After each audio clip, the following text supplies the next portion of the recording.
Savelle. I'm so glad you're watching today. I just want to share with you a simple message today, basically encouraging you to not give up.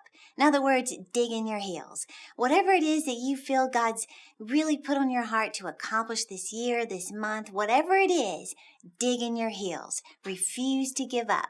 You know that phrase, dig in your heels? We use that sometimes.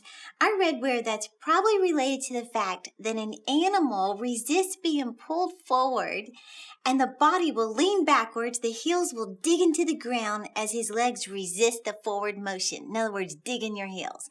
Well, that phrase, dig in your heels, actually means to refuse to change your mind. So whatever God has put in your heart to accomplish, refuse to change your mind about it. You know, the Bible actually says, do not grow weary in well-doing, for in due season you will reap if you faint not. Well, where does the fainting normally take place? In your mind. You know, you will win it or lose it based on what's going on in your mind. In fact, I've heard Joyce Meyer say so many times, don't let your feelings vote. Because your feelings, your emotions, your mind will try to talk you out of the will of God for your life. And, you know, she says, if you're going to live by your feelings, you will live a life of devastation and misery. Don't let your feelings vote. That means if you said you're going to do it, you do it. In fact, I love this definition of the word commitment. Commitment is doing the thing you said you do long after the mood you said it in has left you. Wasn't that the truth? So many times, you know, we make a commitment. It might be a commitment to learn a foreign language, to get out of debt, to lose weight, to achieve some goal. We make that commitment. But then the mood leaves and we give up on the dream. Well, why do you think Nike coined the phrase, just do it? Because every one of us have those days when we want to just skip it. But you have to start practicing integrity with yourself. What does that mean? You keep your word with yourself. If you said you're going to do it, you do it. If you said, I'm going to make 5 sales calls a day, then you do it. So, you know, I just want to challenge you with that because I heard someone say the other day, one of the funniest things about late night infomercials is how the first thing they share with you is how easy whatever you just purchased will pack up nightly and store under your bed or pack away neatly in a closet. Why? Because that's exactly where it's going.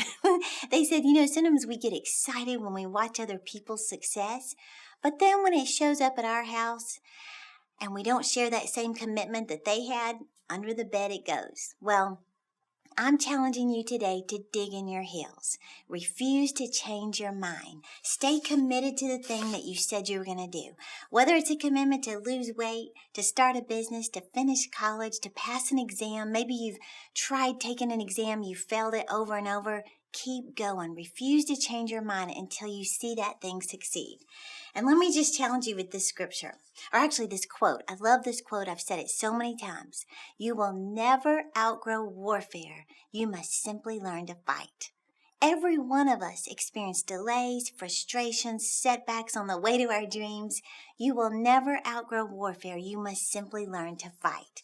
Now listen to this. Many of you have read Napoleon Hill's book, Think and Grow Rich.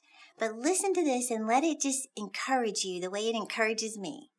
He said more than 500 of the most successful people America has ever known said their success came just one step beyond the point at which defeat almost had overtaken them.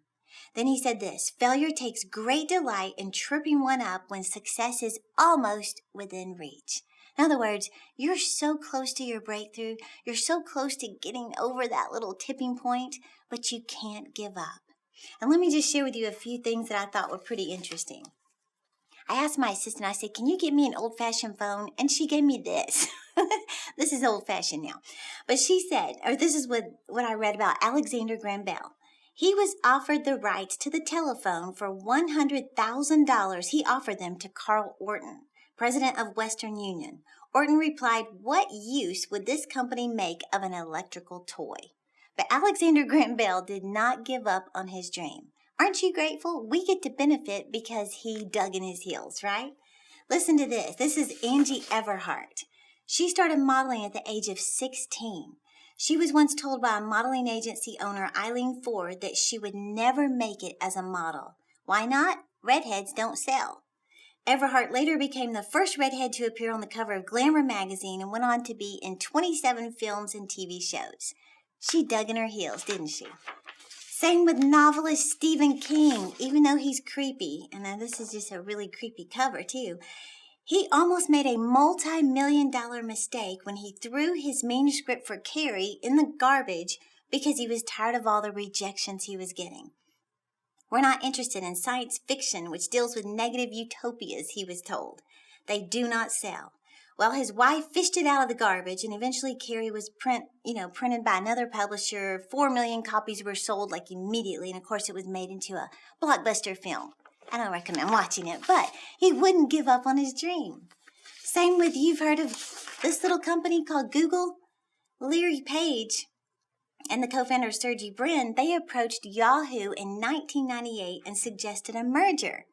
Yahoo could have snapped up the company for a handful of stock, but instead suggested that the young Googlers keep working on their little school project and come back when they had grown up. Within 5 years, Google had an estimated market capitalization of $20 billion. So what am I saying? Dig in your heels no matter how it feels. Yes, your emotions are going to lie to you. Your feelings are going to try to talk you out of the will of God, the plan of God, and the dreams that are in your heart. But you have to be determined. Refuse to change your mind. Don't grow weary in well-doing, for in due season you will reap if you faint not. I'm challenging you today. Dig in your heels. You can do it. If you're enjoying this podcast, please subscribe to this channel. Share it with your friends, your family, so y'all can get on that growth track together, and I'll keep you motivated to achieve your dreams. Thanks for watching.